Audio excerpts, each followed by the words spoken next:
To make a ringlet, you are simply going to purl 2 stitches, and then you're going to slip, you're going to leave the yarn, the working yarn in front, and you're going to slip the 2 stitches.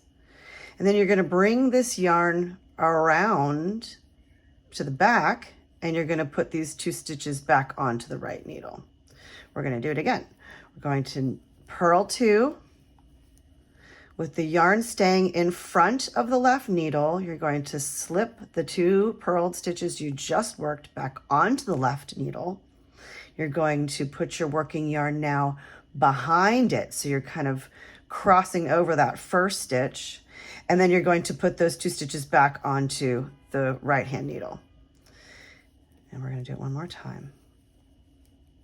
And then if you're working in the round like I am, you're going to just knit every other round just straight across, and it comes out to look like this. Cool, right? Cool ringlets. And if you space them out, kind of stagger them, you can make this awesome diamond pattern with them as well. You can do, I've done 3 across, you can do 2, you can do 5, whatever you want. And then I'll show you as a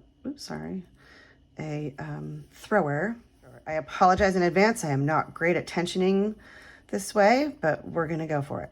So we're going to purl 2.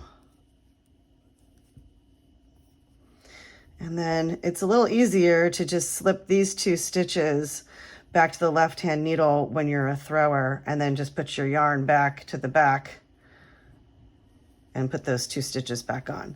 This is one of those moves that's a little bit easier if you are a thrower, but I am a picker and I still find it quite easy. And I think it's one of those stitches that, you know, looks really, really cool, and it's not super obvious what you've done to create this cool texture, which is what I think is really fun about it.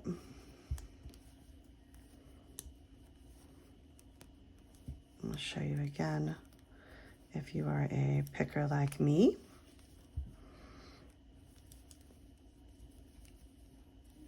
Purl 2, slip those 2, bring the yarn back to the back, and put those 2 back on the right hand needle.